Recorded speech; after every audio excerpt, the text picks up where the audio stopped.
Hello everyone, मैं कोकिला प्रधान आपके YouTube channel your best option group channel में आपका स्वागत करती हूँ। तो हमने पिछले क्लास में भारत में पुर्तगाल के आगमन के शुरुआती पुर्तगालियों के बारे में चर्चा की थी, जिनमें से हमने देखा था बार्टोलोमा डियास के बारे में, जो भारत के लिए रवाना हुए थे, लेकिन आधे रास्ते से वे वापस पुर्तगाल लौट गए, अर्थात वो भारत नहीं पहुंच पाए थे। दूसरा हमने देखा वास्को डी गामा के बारे में, जो भारत आने वाले सबसे पहले पुर्तगाली थे, जो 1498, 1502 और 1524 में भारत आए थे।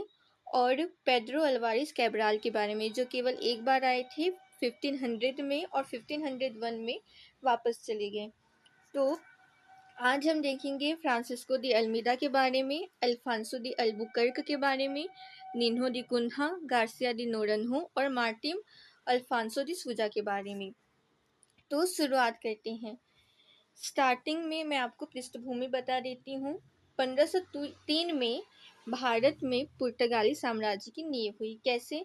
पृष्ठभूमि ये है कि 1498 में सबसे पहले वास्को डी गामा आए थे, एक खोजकर्ता के रूप में कि भारत कहाँ पर है, और मसालों का व्यापार करने के लिए।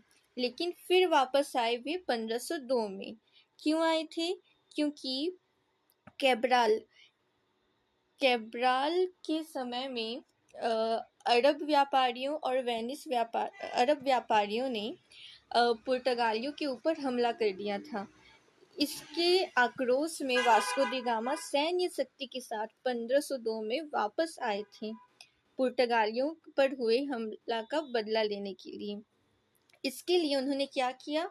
वास्को डी गामा ने कालीकट के कट्टर दुश्मन कोचिन के साथ एक मजबूत सैन्य गठबंधन, मजबूत मित्रता की, मतलब ये कि कैब्राल ने सबसे पहले उनके साथ ऐतिहासिक मित्रता की शुरुआत की थी।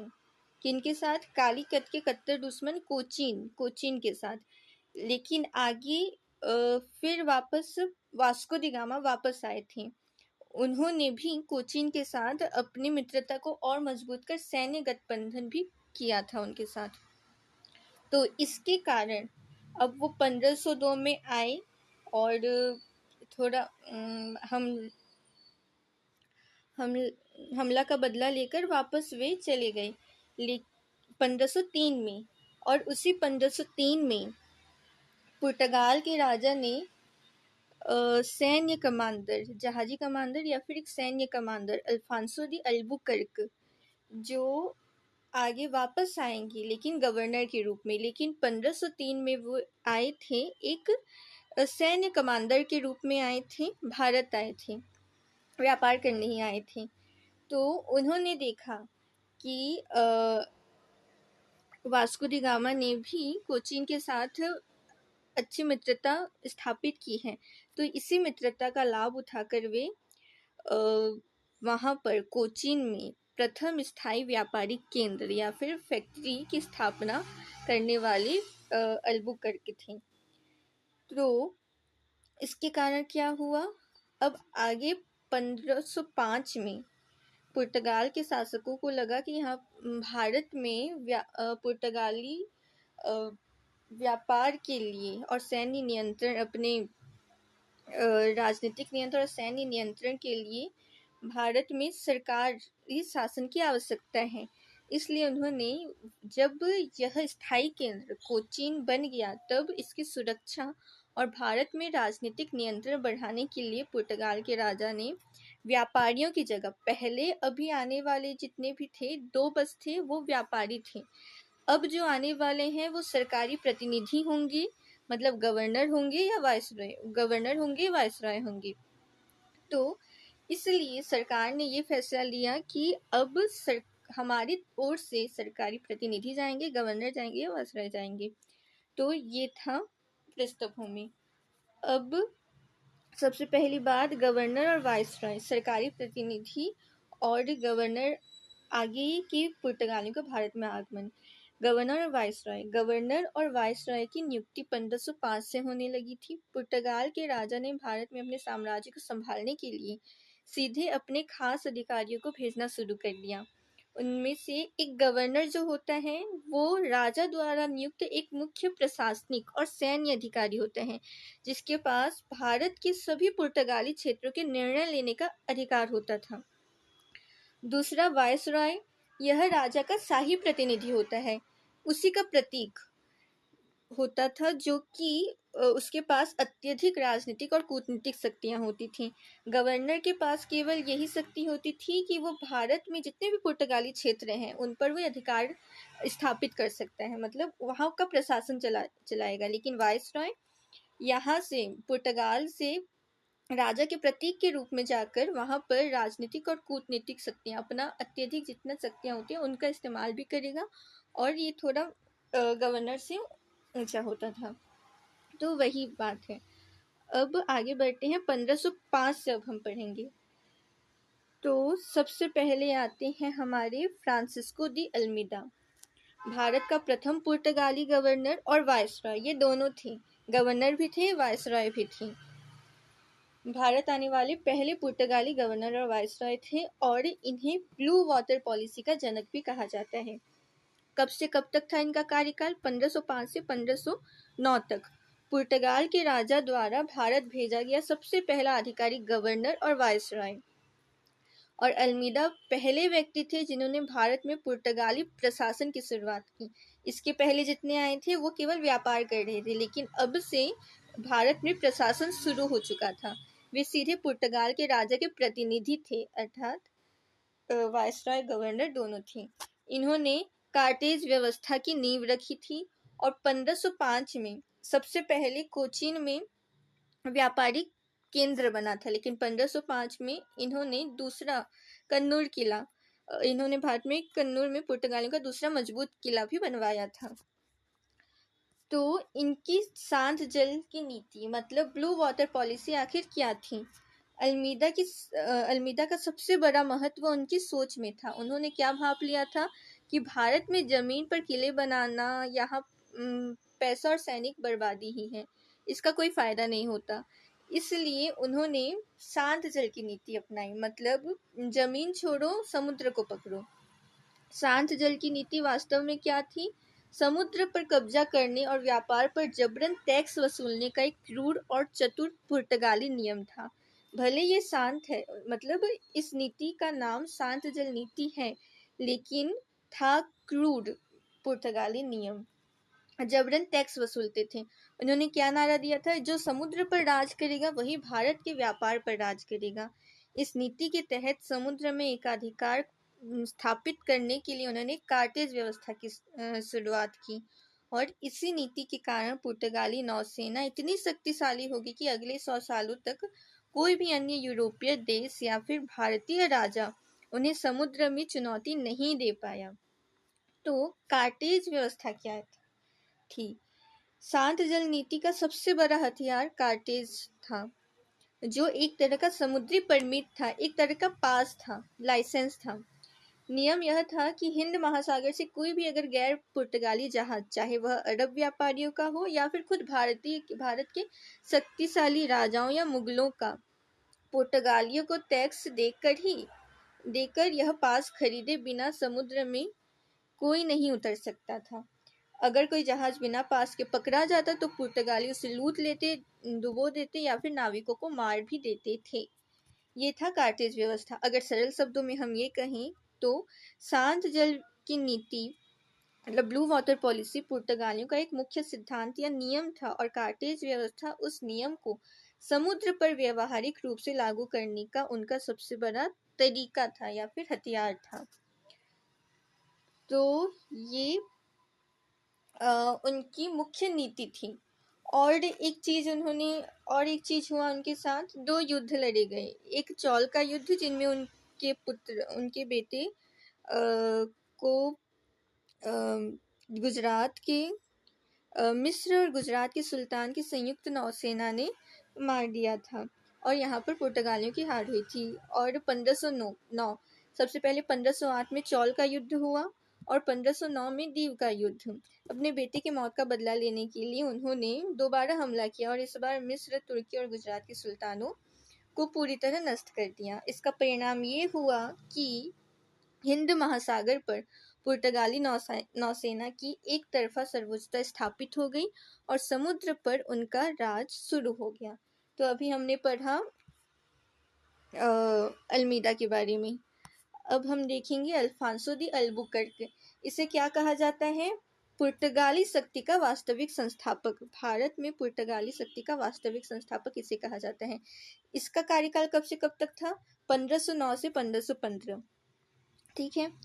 अब इसे वास्तविक संस्थापक क्यों कहा जाता है? क्योंकि अल्मीडा की नीति जो थी उसमें सिर्फ समुद्र तक ही अपना कब्जा मतलब समुद्र तक ही वे नियंत्रण कर सकते थे, मतलब वहीं तक सीमित थी। लेकिन अल्बुकर्क की नीति थोड़ी दूसरी थी। उन्होंने भारत की जमीन पर पुर्तगाली साम्राज्य खड़ा करना शुरू किया था।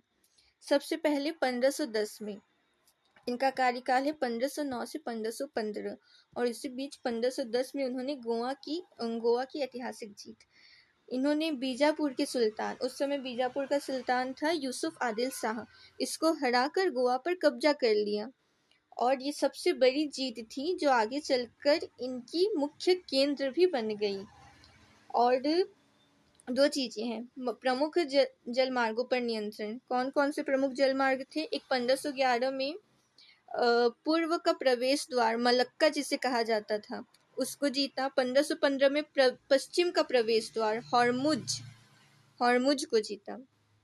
पूर्व और पश्चिम के प्रवेश द्वार को इसने जीता 1511 और 1515 में। और एक नीति की थी। अल्मीडा ने जो नीति की थी वो था ब्लू वाटर पॉलिसी, लेकिन इसने एक नीति की थी भारतीय महिलाओं से विवाह की नीति, और सती प्रथा पर रोक भी इन्होंने किया था। इन्होंने भारत में पुर्तगालियों की आबादी और वफादार समाज को बढ़ाने के लिए पुर्तगाली पुरुषों को भारतीय महिलाओं से शादी करने के लिए प्रोत्साहित किया और सती प्रथा पर रोक लगाई। इन्होंने अपने नियंत्रण वाले क्षेत्र विशेषकर गोवा में सती प्रथा को पूरी तरह से प्रतिबंध कर दिया। ऐसा करने वाले ये पहले यूरोपीय थे जो आए थे। अब हम देखेंगे नीनो दी कुन्हा के बारे में। इसका सबसे मेन है कि इन्होंने जो कोचीन उनका मुख्य केंद्र हुआ करता था वो बदलकर गोवा किया। मुख्य केंद्र अब इन्होंने गोवा स्थानांतरित कर दिया। मुख्यालय बदलने वाले और पुर्तगाली साम्राज्य का विस्तार करने वाले ये गवर्नर थे। 1529 से 1538 इनका कार्यकाल था। नीनो दी कुन्हा के बारे में हम पढ़ रहे हैं। इसे क्या कहा जाता है? मुख्यालय बदलने वाले और पुर्तगाली साम्राज्य का विस्तार करने वाले गवर्नर थे ये। 1530 में गोवा को आधिकारिक मुख्यालय बनाया। इसके पहले कोचीन इनका मुख्य केंद्र, पुर्तगालियों का मुख्य केंद्र क्या हुआ करता था? कोचीन, लेकिन अब गोवा इनका मुख्य केंद्र बन चुका था। इन्होंने आते ही सबसे बड़ा प्रशासनिक बदलाव किया। क्या किया? पुर्तगालियों का मुख्य केंद्र जो पहले कोचीन हुआ करता था उसे बदलकर गोवा को पुर्तगाली साम्राज्य की आधिकारिक राजधानी घोषित की। राजधानी बदल दी इसने। दूसरा, गुजरात के शासक बहादुर शाह से इन्होंने समझौता किया। मतलब जब मुगल बादशाह हुमायूं ने गुजरात पर हमला कर दिया था तो गुजरात के सुल्तान इंदरकर नीनो दी कुन्हा से मदद मांगने चले गए और इसी के बदले कुन्हा ने बेसिन मतलब वसई के द्वीप पर पुर्तगाली नियंत्रण स्थापित कर लिया। एक तो इन्होंने गोवा को राजधानी बना दी, दूसरा वसई द्वीप जो था उस पर पुर्तगालियों का नियंत्रण स्थापित किया। फिर 1537 में क्या हुआ? जब मुगलों का खतरा टल गया, बहादुर शाह और पुर्तगालियों के बीच विवाद हो गया। इससे नीनो दी कुन्हा ने बहादुर शाह को पुर्तगाली जहाज पर बुलाया और उसके बीच झड़प हो गई जिसमें बहादुर शाह को मार दिया गया। इसके बाद पुर्तगालियों ने दीव पर भी अपना कब्जा जमाया। दो नियंत्रण हुआ है। एक बेसिन द्वीप पर पुर्तगालियों का नियंत्रण हुआ है और एक दीव पर उनका कब्जा हुआ है। अन्य क्षेत्र जैसे हुगली और सेंट थॉम चेन्नई के पास है, उन पर भी उनकी व्यापारिक बस्तियां नीनो दी कुन्हा द्वारा बसाई गई। इसका तो सबसे मेन यही था कि राजधानी का परिवर्तन हुआ है। पहले कोचिन था, अब गोवा है, और ये आखिरी 1961 तक गोवा ही रहेगा। तो अब हम पढ़ेंगे गार्सिया डी नोरेन्हो के बारे में। इसके पहले हमने पढ़ा था नीनो दी कुन्हा, अब हम पढ़ेंगे गार्सिया डी नोरेन्हो। इनका कार्यकाल 1538 से 1540 तक था। ये पुर्तगाल के तीसरे वायसराय और ऐतिहासिक सैन्य संरक्षक मतलब रक्षक थे। तो इन्होंने क्या किया, इनकी शाही पृष्ठभूमि थी। ये पुर्तगाल के राजा फर्डिनेंड प्रथम के परपोते थे, शाही घराने के सदस्य थे। और जो अल्बुकर्क जो आया था, वास्तविक संस्थापक जिसे कहा जाता है पुर्तगालियों का, उसके सगे भांजे थे जो भी है। अब वायसराय की इसे विशेष उपाधि दी गई थी। ये गवर्नर नहीं थे बल्कि सीधे वायसराय थे। मतलब पुर्तगाल के राजा ने इन्हें गवर्नर नहीं बल्कि वायसराय की बड़ी उपाधि देकर भारत भेजा था। ऐसा इसलिए किया गया था ताकि उस समय पुर्तगाली क्षेत्र को डराने वाले जितने भी ऑटोमन नौसेना मतलब तुर्की नौसेना को पुर्तगाल के राजा की ताकत का एहसास कराया जा सके। इन्होंने दीव की रक्षा की थी। इनके आते ही तुर्की के जहाज़ों ने गुजरात के सुल्तान के साथ मिलकर दीव पर पुर्तगाली किले को घेर लिया। अब गार्सिया डी नोरेन्हो ने बहुत बड़ा बेड़ा तैयार कर बड़ी बहादुरी से दीव के किले की रक्षा की और तुर्की की सेना को पीछे हटने पर मजबूर कर दिया। धार्मिक नीतियाँ, इन्होंने पुर्तगाली नियंत्रण वाले क्षेत्रों में नए हिंदू और बौद्ध मंदिरों के निर्माण पर कुछ समय के लिए प्रतिबंध लगाया था और कार्यकाल के दौरान इसकी मृत्यु हो गई। 1540 में ही कार्यकाल पूर्ण होने से पहले बीमारी के चलते इनकी मृत्यु हो गई। बस खत्म। फिर आखिरी है मार्टिन अल्फांसो डी सूजा। 1542 से 1545 तक इनका कार्यकाल था और धार्मिक और सांस्कृतिक बदलाव हुआ इनके समय, और उस समय के गवर्नर थे। इनका विशेष महत्व इसलिए है क्योंकि इसी समय सेंट फ्रांसिस जेवियर इनके साथ भारत आए थे।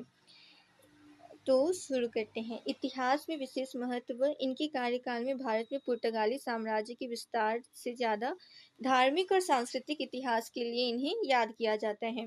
प्रसिद्ध संत फ्रांसिस जेवियर का आगमन हुआ। इनके साथ प्रसिद्ध जेसुइट पादरी और ईसाई संत। Saint Francis Xavier Bharat Goa आए थे। उन्होंने भारत के तटीय इलाकों में ईसाई धर्म का प्रचार प्रसार करवाया था और सैन्य अभियान भी कुछ अभियान किए थे मार्टिन अल्फांसो डी सूजा ने। पश्चिमी तट पर जैसे मालाबार क्षेत्र और श्रीलंका, यहाँ पर पुर्तगाली वर्चस्व को बनाए रखने के लिए कुछ नौसैनिक अभियान चलाए गए थे। मंदिर लूटने की मतलब इतिहास में इनके ऊपर कुछ भारतीय राज्य जैसे कि भटकल के समृद्ध धार्मिक मंदिरों को धन और सोने के लिए लूटने के आरोप भी इन पर लगते हैं। इन्होंने मंदिर भी लूटा था। और कार्यकाल 1545 में जैसे कार्यकाल समाप्त हुआ, ये पुर्तगाल वापस लौट गए। इसका मेन यही है कि इस समय सेंट जेवियर इनके साथ आए थे और ईसाई धर्म का जोरों शोरों से प्रसार हुआ है, मंदिर भी लूटा गया है बस। और पुर्तगालियों का मेन क्या योगदान था? प्रिंटिंग प्रेस की शुरुआत इन्हीं से हुई है। जहाज निर्माण तकनीक भी इन्हीं के द्वारा यहाँ पर शुरू हुआ है। गोथिक वास्तुकला मतलब भारत में यूरोपीय शैली और भारतीय शैली, यूरोपीय शैली की वास्तुकला की शुरुआत हुई जिसे गोथिक शैली कहा गया, जैसे कि बेसिलिका ऑफ बोम जीसस, ये गोथिक वास्तुकला है। और भारत में हम जो आलू, टमाटर, लाल मिर्च, मक्का, पपीता ये सब खाते हैं, काजू, बादाम, मूंगफली, इन सब का श्रेय भी पुर्तगालियों को ही जाता है। अनानास और लीची की ग्राफ्टिंग तकनीक की भी शुरुआत इन्होंने की थी। और 1605 के आसपास जहांगीर के शासनकाल में भारत में तंबाकू की खेती की शुरुआत का श्रेय भी इन पुर्तगालियों को ही जाता है। तो ये इनका योगदान था। और इनके पतन का कारण ये था धार्मिक असहिष्णुता। मतलब पुर्तगालियों ने भारत में स्थानीय लोगों का जबरन धर्म परिवर्तन करवाया था, मतलब ईसाई बनाया था, और हिंदू व मुस्लिम मंदिर मस्जिद को नुकसान भी पहुंचाया था। उनकी इस क्रूर धार्मिक नीति के कारण भारतीय राजा और आम जनता उनके सख्त खिलाफ हो गए थे। धार्मिक कट्टरता के कारण इनका पतन हुआ। दूसरा, अन्य यूरोपीय शक्तियों से मुकाबले में इनके नौसेना जो थे वो उतने दक्ष नहीं थे, असक्षम थे। डच और अंग्रेज इन सब 17वीं शताब्दी में जब डच और अंग्रेज भारत आए तो उनकी नौसेना और व्यापारिक तकनीक पुर्तगालियों से बहुत बेहतर थी। अंग्रेजों और डचों ने पुर्तगालियों को कई समुद्री युद्धों में हराकर उनके व्यापारिक केंद्रों पर कब्जा किया। और सबसे बड़ा कारण है ब्राज़ील का खोज। ब्राज़ील की खोज इसी दौरान पुर्तगालियों ने, किन्होंने किया था बताना? इसी दौरान पुर्तगालियों ने दक्षिण अमेरिका में ब्राज़ील की खोज कर ली। ब्राज़ील में सोने की खदानों का बड़ा साम्राज्य मिलने के कारण पुर्तगाल के राजा का ध्यान भारत से हटकर अपनी पूरी ताकत ब्राज़ील के विकास में लग गया। फिर चौथा था गुप्त व्यापार और लूटपाट की नीति। पुर्तगाली अधिकारी बेहद भ्रष्ट थे। वे सीधे व्यापार करने के बजाय समुद्री जहाज़ों को लूटने और जबरन वसूली करने लगे थे। हुगली में जब उन्होंने मुगलों के जहाज़ों को लूटा तब शाहजहां को पता चल गया और उन्हें बंगाल से खदेड़ दिया गया। किनके द्वारा? शाहजहां द्वारा पुर्तगाली को खदेड़ दिया गया। फिर पुर्तगाल पर स्पेन का कब्जा हो गया। पुर्तगाल पर जैसे ही 1580 में स्पेन का राजनीतिक नियंत्रण हुआ, इसके कारण भारत पे जितने भी पुर्तगाली बैठे थे वो अपने देश में मिलने वाले, मतलब उनको पुर्तगाल से मिलने वाली जितने भी आर्थिक और सैन्य मदद थी वो पूरी तरीके से बंद हो गई। और छठवां, सीमित संसाधन।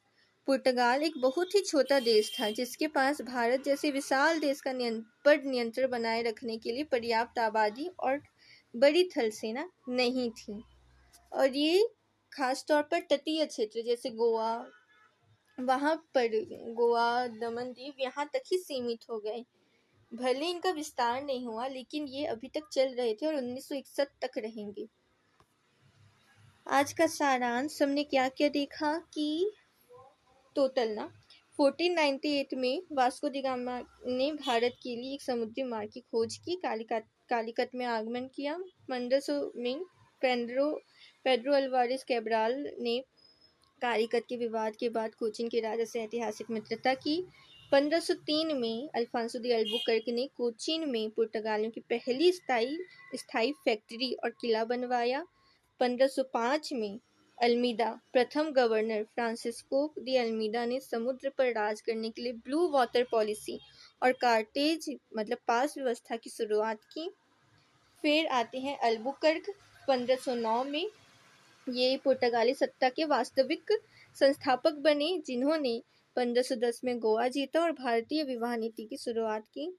1530 में कुन्हा गवर्नर नीनो दी कुन्हा ने पुर्तगाली साम्राज्य की राजधानी कोचीन से गोवा बदल दिया। गोवा राजधानी बन गई। फिर 1538 में नोरनहो, इन्होंने तुर्की के विशाल ओटोमन नौसेना से द्वीप के किले की रक्षा की थी। और 1542 में अल्फांसो दी सूजा के समय प्रसिद्ध ईसाई संत सेंट फ्रांसिस जेवियर भारत आए थे।